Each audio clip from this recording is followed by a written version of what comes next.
Hey folks, and welcome into this special edition of College Football Daily. We are live right here, right now on Chat Sports because we have breaking news to discuss. Cam Rogers here alongside your college football insiders, James Yoder, Brett Scott, here to break down the breaking news. Jimbo Fisher from Tallahassee to College Station. It's a done deal. He is leaving Florida State for Texas A&M. These are rumors that have been swirling the last week or so. James, I'll turn to you first. Your initial reactions.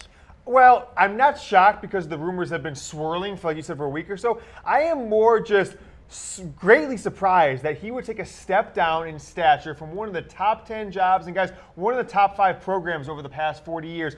3 national championships, or 2 national championships, whatever, 3 national championships, Florida State since 1993, 93, 99, 2013. He's got a Heisman Trophy winner just 4 years ago in Jameis Winston. He had this program rolling until this year. They had a little bit of a hiccup. I don't understand why a coach who's at the top of the ACC, a phenomenal conference, why you would go and take a major step down to be the 4th or maybe 5th best program, and not just the SEC West, maybe the 7th or 8th best program overall in the entire SEC. I think it's a big step down for him. It's got to be some more personal stuff. I'm really interested to see what he's going to say at his press conference, probably as early as tomorrow at Texas A&M, about why he made this decision. Is it as much about personal things, his son's health, his divorce from his wife, things like that, that made him make this move, and not necessarily the fact that he just thinks Texas A&M is a better spot for him? I think we can debate whether or not Texas A&M, Florida State, and what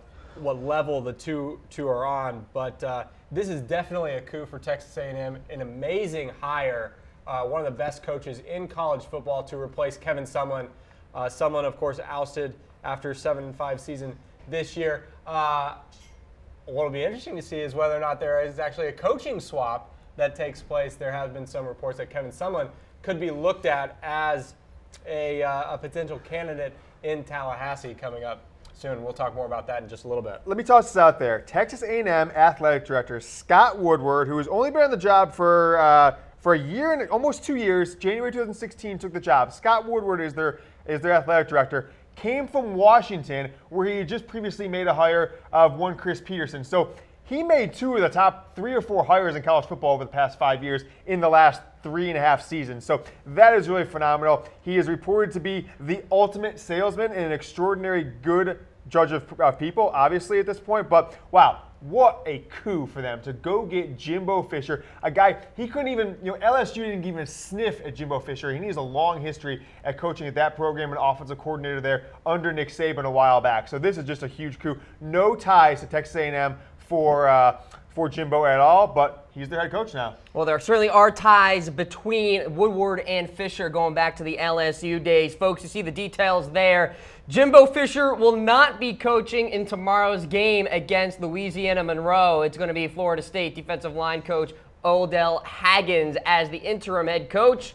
So a lot of interesting storylines coming out of this. And James, you've been working the wires here. You're seeing that perhaps a group of players among the Seminoles were planning to boycott the game tomorrow if Fisher were to coach because, well, they just didn't think his heart would be in it. Well, I think there's a couple things going on here. One is that it was first reported that, hey, even if he takes the job, he's not being straight up with us right now about what's going on with him and what's going on with his future. So there was talk that players are going to transfer next year. We'll get to that in a second. But this is the one that I think really tipped it to not allow him to coach in the game. What we said on College Football Preview on Thursday, we also said it Tuesday on our College Football Rankings show, is if you're the Florida State Athletic Department, if you are sitting there knowing your coach is actively talking to another school, you cannot let him coach this game on Saturday. It's a game of no meaning other than the fact that they could get to 500 and make a bowl game. You've got to get him out of there as fast as possible if you think he's taking the job and he won't commit to you long term, and start going after a guy like Scott Frost before Nebraska has a chance to sign him to a contract, potentially as early as Saturday afternoon after his game. So I think this one's really interesting that I don't think just based on all the rumors that are out there, that he would have had much of a team to suit up had he coached that game, because players were just, they felt deceived. They felt that they were being lied to by him in player meetings, that, you know, they wanted, let's focus on this game on Saturday. Let's tune out all that junk outside this program. We're focusing on this game. Players just don't buy into that. They see what's going on. They see shows like ours. They see what's going on in social media, that he is likely to take this job. And frankly, you committed to this guy. You want to play, every player in this program committed to him to play for him, and you kind of feel a little bit, you know, deceived, and you feel like he's turning your back on him. So I'm not surprised this is happening. Such an awkward situation going on there, and of course it's exacerbated by the fact that they actually have a game this weekend when nobody else that's not playing in a conference championship has a game this weekend, as it relates back to the Hurricane. If we look over on the Texas A&M side, some interesting details coming out from Texas media. So if you think back, James, to when Texas looked to hire did hire Charlie Strong after Mac Brown was fired in 2014, Korn Ferry was the search firm that helped Texas on that. And they had advised Texas not to pursue Jimbo Fisher because of a, quote, prickly personality, according to details in the Austin Statesman. Interesting. Yeah. And then, of course, Texas A&M, however, completely not deterred by that and went and got their guy. Again, it comes back to possibly some personal issues at play here, and the timing of just everything for Texas A&M to get Jimbo Fisher might have just really aligned to make it happen. You know, I'm just surprised that Florida State, a football institution in this country, the most consistent program through a stretch of 25 years under Bobby Bowden. Now, I know they had about a 5 or 6 year dip from the mid-2000s up until, you know, Jimbo took over in 2010 timeframe. But I just cannot believe that they wouldn't be able to do everything they had to keep Jimbo Fisher, even if it involves, hey, Jimbo, you can, if it's a hospital care you're worried about, if it's health for your kid, we'll give you private plane access to go back and forth to see him. I just cannot believe they're going to let their coach walk over anything, over money, over anything it is out there. Well, and it's certainly sound like related to some reports regarding money. Has to do with money for the program. $60 million request for upgrades. That is a drop in the bucket compared to what they might get from their next contract with potentially a Nike, who they've been with for several decades. They could do what UCLA did. Hey, we're going to throw Under Armour out there. We want $150 million over a decade for Under Armour. $60 million is going to be a drop in the bucket versus competing for national championships and Heisman Trophy winners versus, you know, what the alternative is, which is going 4-8, 5-7 like they're doing this year potentially, and maybe missing out on a bowl game. So this is a consistent program. Jimbo Fisher was handpicked by Bobby Bowden to come in there, be the offensive coordinator, got the job after a couple years in that role in coach and waiting, and has now, you know, had Florida State at the highest levels of college football prior to this season through his tenure. They started the year, guys. Let's not forget about this. They started the season number 3 in America, only, you know, in the polls, only behind maybe the 2 best coaches in college football history. Alabama number 1 and Ohio State was number 2 to start the season. So they started that game against Alabama when they lost. You know, it was a 1 versus 3 matchup. So that's how far they've fallen in just a 3.5 month period. So James, let's take a look ahead. Texas A&M plays Northwestern State to start the season. Clemson, second week of the season next week, and then Louisiana Monroe, and then at Alabama. Those would be the first 4 games of Texas A&M's tenure with Jimbo Fisher. Yeah. So you know what's interesting? I hate to. I know we call me the Michigan football insider, and that's for a reason. And so something that's really interesting on here, I'll just throw it as an aside with Texas A&M. This is not the first time they've run after a big coach. In 1982, just throwing this out there, when his salary was $200,000+ a year, Michigan's coach Bo Schembechler, they made him a 3-year, $10 million offer to raise his salary to $3 million a year when he was making $200,000. So Texas A&M has a history of going after big coaches. They're doing it this time. They get Jimbo Fisher, guys, and this is the biggest school-to-school coaching move I can ever remember in college football. And if you think to college athletics, the only thing, Cam, I can relate it to is after the 2003 season when Roy Williams, who was at Kansas for 15 years, had led them to the highest, highs of college basketball other than a championship. He never won that championship at Kansas. He takes the job at North Carolina, his alma mater. there's no ties like that here. He's not going home to Texas A&M, so I just don't see the allure. It's got to be something other than football, his family, his medical history with his son, whatever it is. It's just surprising, to say the least. James, we've seen a couple of blockbuster moves in terms of hirings in college football this year. Chip Kelly, UCLA, and now Jimbo Fisher in Texas A&M. Jimbo Fisher reportedly could be getting a 10-year contract worth $75 million. That would make him the third highest paid coach in college football, James, only behind one Nick Saban and Dabo Swinney. And you look at the Florida State situation now, James, this is a very unfamiliar position because they had Bowden for so long, and they had Jimbo Fisher for a good amount of years as well. And so now Florida State has to start looking ahead and trying to fill this vacancy here. And we have a nice little FSU hot board for all the folks at home to look at some candidates that we think would be good fits and candidates that we're hearing when we're doing our research here. We'll start off with number 4, Charlie Strong, USF head coach. James, you don't like this one a lot, though. No, he's already proven that he cannot coach major college football at the highest levels. And I know, guys like Harris Rubenstein, Chat Sports Zone yesterday, tried to say he got a raw deal at Texas. But, Cam, we had this on our worst hires of the last 10 years. He was, I believe, number 2, only behind the disastrous Rich Rodriguez at Michigan, who's now coaching in Arizona. Charlie Strong is not a big-name, big-time coach. He's not good. Let me ask you this question. If you say it's Charlie Strong versus Nick Saban versus Urban Meyer in a game versus them on the recruiting battle, it's a mismatch of epic proportions. So if you're Florida State, are you going to compete at the highest level of college football with Charlie Strong as your coach, both as a recruiter and as a game day coach? Neither one is he in the stratosphere of about 15 other guys that they should go after prior to him. So I think it's a bad one. The only reason this is being tied because he has a lot of ties to the state of Florida, basically on the recruiting front. At Florida under Urban Meyer as a defensive coordinator, now at USF as their head coach, and they've kind of, he hasn't really turned the program around like a guy like Lane Kiffin or Scott Frost have done at smaller schools in Florida. He's just kind of continued on what Willie Taggart did there last year, who has now moved on to Oregon, who we'll talk about here in a second. Yeah, I don't see it either, James. But one I could see, and this is it would be incredibly interesting from not only the perspective of it's a coach's swap, but it would be unprecedented. And that's Kevin Sumlin, who we have next here on the list. Sumlin, who was fired by Texas A&M.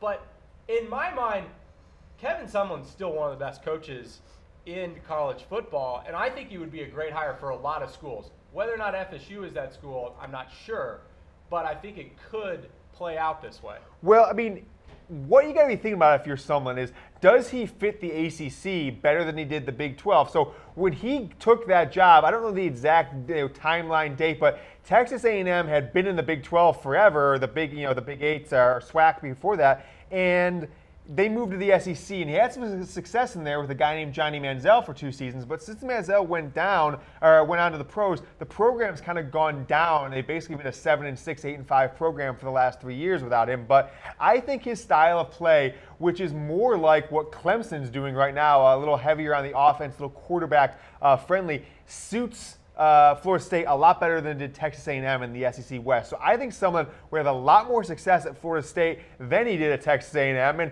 I'll tell you what, if you project forward 5 years from now and you say which program is better, if someone takes over Florida State and Jimbo Fisher's at Texas A&M, I wouldn't be surprised if Texas A&M was still in the same spot, being a 4 or 5 loss program, but Florida State was back up in the elites of a 1 or 2 loss, contending for playoffs under someone. I think he's that kind of coach in the right program, in the right conference, that he can be a little less defense heavy and focus more on throwing the ball around.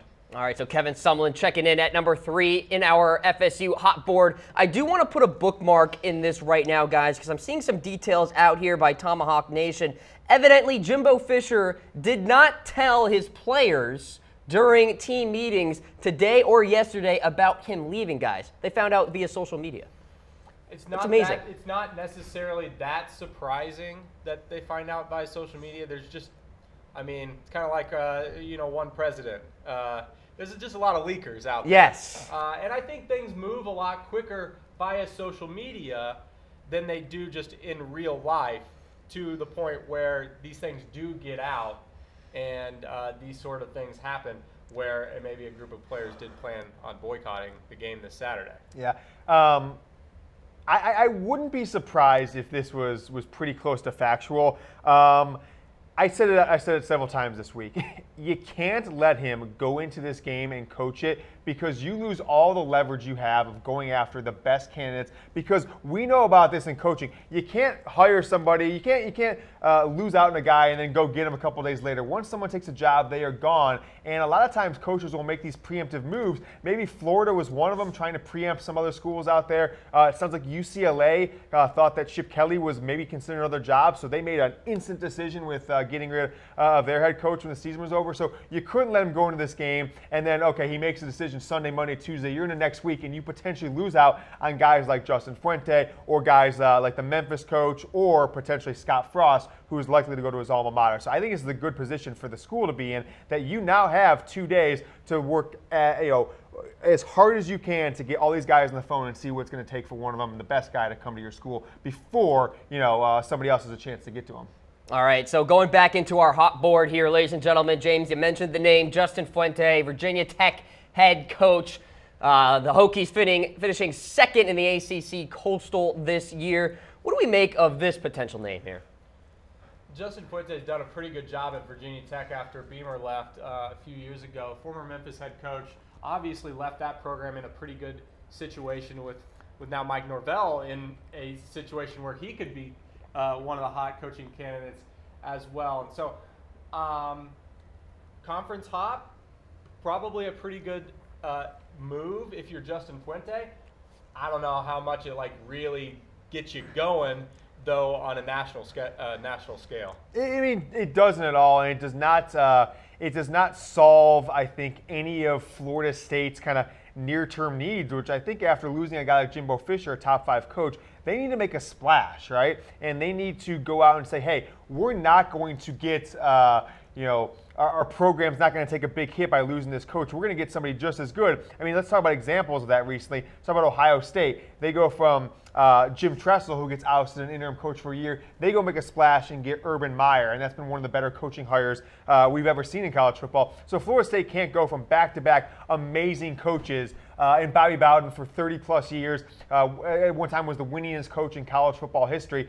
Then to Jimbo Fisher, who wins a Heisman, is in the playoff another year, has a Heisman Trophy winner. I think they go down to Justin Fuente, and even the guy who's going to be #1 on our job, I think it's going to be a disappointment across the board. I think you might see a lot of fan revolt.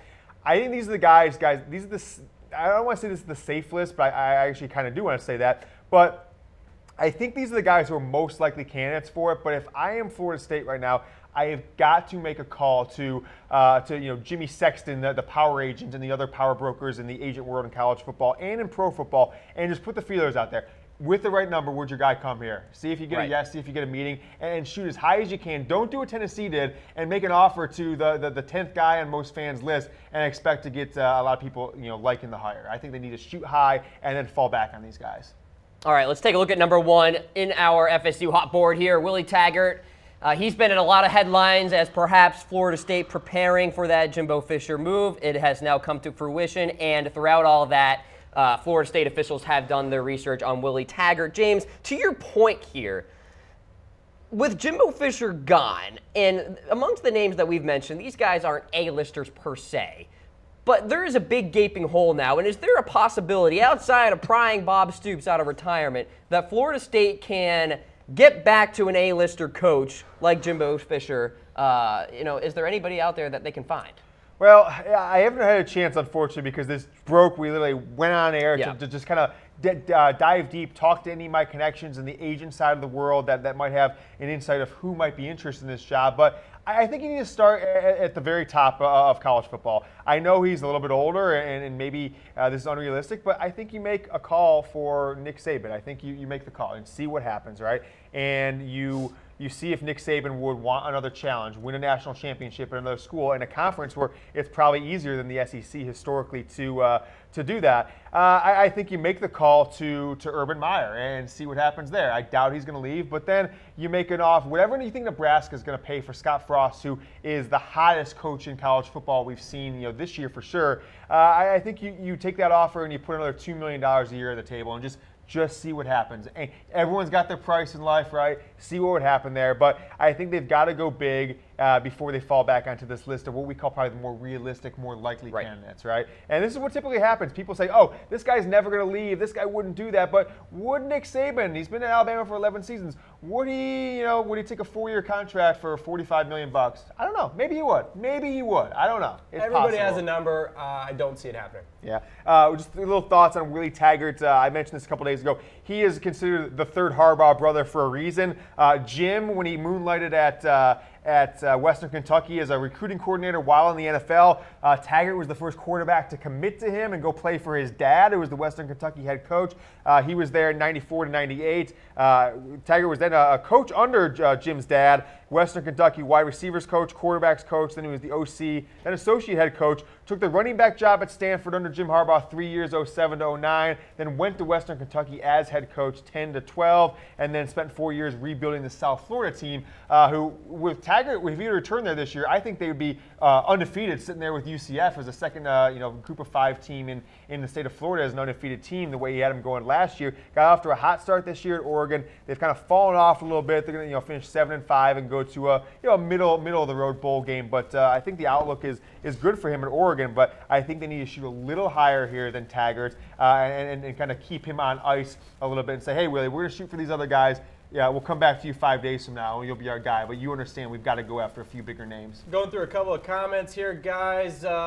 People not liking your idea of making a call to Saban or Meyer. I don't think they're going either, guys. Like, you got to think through these things. A call could be made, though. But whether or not they actually go, that's a completely different situation. Les Miles, T. Martin. I think that's maybe talking about Tennessee. But who knows? Maybe. A couple of other guesses from looks like a Florida State fan. Taggart, Stoops, Fuente. Here's a Schiano to Florida State. Oh, baby. I think we've gone past Schiano at this point. Someone like Stoops. I guess out of the Urban Meyer playbook, Stoops 1 year off finds that key job in something like Florida State and comes back into the coaching world. Maybe it happens. Man, I'll tell you what. Chip Kelly probably has a little bit of regret. I think he would have been, I think there's a reason he avoided taking the Florida job because I think at the SEC, the fanatical fan base, Florida State doesn't have that fanatical fan base like Florida does. I think he would have been a great candidate for this job. Let me throw it out there. This hasn't been talked about a lot, but I think this is one that, as I'm thinking through the coaches that might make a lateral move here from a big school to another big school, how about Brian Kelly at Notre Dame?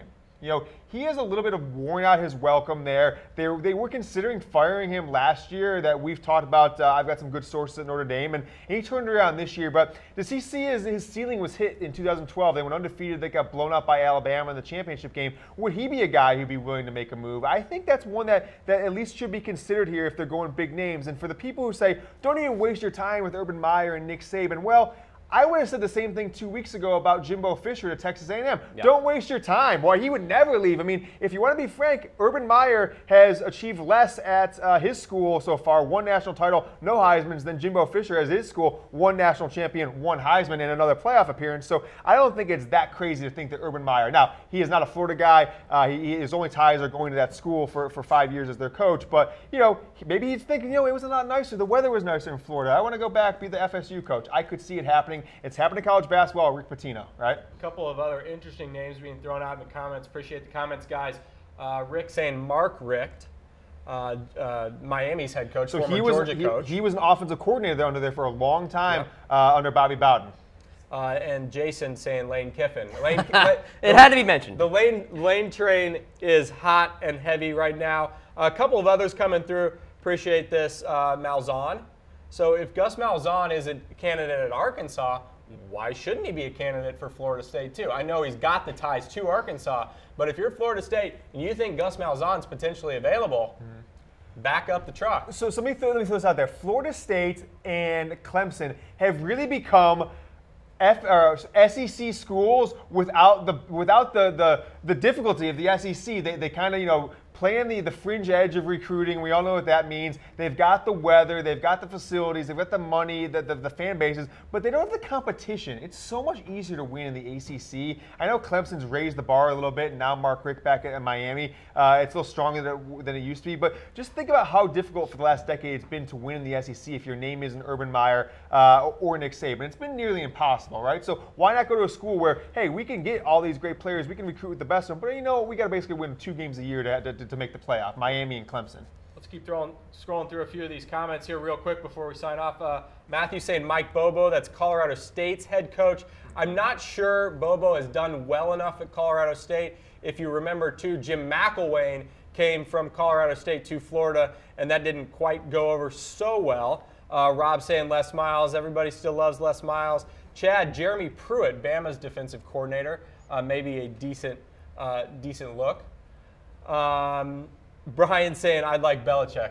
Sure, why not? Sure. Big ticket item. If we're making calls, might as well Belichick, right? A little bit of sarcasm there. John Gruden, of course, being thrown out there. Why not? And here's a good one to talk about, and that's Mike Leach. That's a great pick, yeah. Mike Leach, of course, as of today, tied to the Tennessee head coaching job, which, by the way, dumpster fire, fired AD, blah, blah, blah. We know how that's going. So Mike Leach still seems to be the Washington State head coach for the time being. Could Mike Leach make that transition coast to coast, and would that be a good fit? I don't know if it would be necessarily a good fit, but if you guys, I always throw out some of you guys, you're a little too young, but Florida State was really the pioneer of the modern offense in college football around 1989, 1991, when all of a sudden everyone was running the power I or the option. They're the kind of first team who went hurry up. They're the first team that went 4 wide in college football when basically it was, the entire country was 3 yards in a cloud of dust, a term more associated with Big Ten football in the last few years. But so they've always been a really innovative school. So I'm going to throw out, Mike Leach is a definite possibility. He likes to run 4 or 5 wide. I think it would fit the culture of Florida State. I'm going to throw out another name there that we haven't really talked about, a potential school-to-school transfer, a guy who has failed at the highest levels but also has succeeded at the highest levels, and that's Rich Rodriguez. Now, why would you say? Why would he have any ties to Florida State? Well, number one, he coached for a long time under Bobby Bowden's son, Tommy Bowden. Tommy Bowden at Clemson as their offensive coordinator. And when Tommy was at Tulane, Rich Rod was also his offensive coordinator there. So that's one that I think is a bigger name than most of these as far as historical success, but really hasn't seen as much success recently, Rich Rod. He's kind of on a 10-year downturn in his career. So that's another one we might want to consider. Another one is, Skip Holtz is an opportunity out there. I know that's been a name been thrown out for some jobs. He wouldn't necessarily get people excited. But, one last one I'm going to throw out there, and this is very unlikely. I get it. But how about a Kirby Smart at Georgia, right? He's going back home to his alma mater, but he's one that might say, I can win easier at Florida State. It's not, Georgia is not going to win as long as Nick Saban is in the SEC. So this names I'm kind of scrolling through, trying to get a better sense of what we're doing with this coaching hire. And so I think those are names that might be considered, but I bet they're going to cast a 7-day wide net and then really tighten it up about 7 days from now once they get an understanding of who is willing to take this job. Well, given the timing, they may want to move faster than that, but sure. At least getting Fisher out prior to this game gives them that opportunity to do so. Yeah, I think the best mixture of big name and kind of like realistic candidate, it's got to be Scott Frost, because you got to admit he's a realistic candidate. That's for sure. I know Nebraska, but he'd get people excited. I think he'd get people more excited than Willie Taggart would or Justin Fuente. So I think they get on the phone with Scott Frost's agent and say, look, I know he's probably going to Nebraska, but whatever you got, we'll give you 2 more years and $2 more million a year. Just think about it. Just come by the campus on Sunday. That's all we want. We want one meeting. And I think it's the move you got to make. You always shoot for the stars and see where you land after that. Well, we're getting a lot of comments flowing in. We are completely live, ladies and gentlemen, so we thank you for that. Lane Kiffin, obviously a polarizing topic. We're seeing some differing opinions about him. Hugh Freeze come back. Wow. Well, all right, Chad. They got sanctions today. I didn't exactly look at everyone, but I think he has a 1-year show cause, 2-year suspension from No, just 2 conference games suspension. 2 conference games, so okay. actually, Hugh Freeze got off relatively easy. Yeah, so they had assistant coaches who got Yeah. show causes. So I don't think that's one they'd entertain. He's too toxic right now. Taggart isn't going anywhere, according to Nick. You know, Florida State is doing their background research on Taggart. Do with that as you wish. So who knows? He's our #1 guy in our FSU hot board, but things can change for sure. No offense to Oregon, but Florida State is a big step up in jobs from Oregon. It's one of the truly elite jobs in all of college football. And by the way, Florida State is one of Nike's biggest football schools. So Phil Knight's not going to be losing anything when it comes to like the brand cachet of Florida State versus Oregon as far as Nike's concerned. Well, I think it comes. I know he's no alum. I get that. Oregon, I get that. But yeah. And Chris chiming in about Kiffin. Of course he would leave Florida Atlantic. I've seen a lot of Les Miles. We saw a lot of Les Miles this morning on the Cam Rogers Show about Tennessee. Les is very interested in the Volunteers opening, so I don't see him going to Florida State. Les Miles is a very polarizing coach amongst college football fans for whatever reason. He's obviously a very successful football coach. But, you know, a lot of people have forgotten about him. A lot of people still like to think about him. A lot of people think, no, his time's up, just move on. He needs to change his name to More Miles because he is just way too old to take this job. Sorry, no offense. He's 63, 64 years old. I don't think that's the kind of guy they need to go after at Florida State. They dealt with an aging coach for about a decade with Bobby Bowden towards the end of his career. Gary, I can't say I know too much about Dave Bennett at Coastal Carolina, but new FBS program in Coastal Carolina. I like this next one, guys. I like this next one as Gary. well. I'm trying to go through all the conferences in my head as we're talking. This would be an excellent hire. This would be an A+ hire, in my opinion. Now, he has had all kinds of opportunities to leave. We looked it up there. He's been there since, what, 2000, we say? 16, 17 seasons as coach at TCU, and has had them at the highest points in college football, specifically 3 years ago with an opportunity. They really should have made the college football playoff that year, I think, and they got jobbed, the last weekend of the year when they were the one that dropped 3 down to 6, which is kind of crazy to me. But he has also an opportunity tomorrow. He's going to play tomorrow against Oklahoma with an outside chance of making the playoff again. So this would be a big hire for them. It's one that get a lot of people excited, that's for sure. I'd be excited about this Gary one. Patterson didn't even leave for his alma mater, Kansas State. Ooh, oh, hey, people are talking. People are talking. You are talking as well in the comments section. We appreciate it. The breaking news, if you're just tuning in, Jimbo Fisher, no longer a part of Florida State University. He is going to College Station, and he will be the head coach for the Texas A&M Aggies. So if you are just tuning into the show, don't you worry, because we will loop the show for you. You can get all of the analysis from James Yoder and Brett Scott here on Chat Sports. We thank you for tuning into this program. We'll see you next time.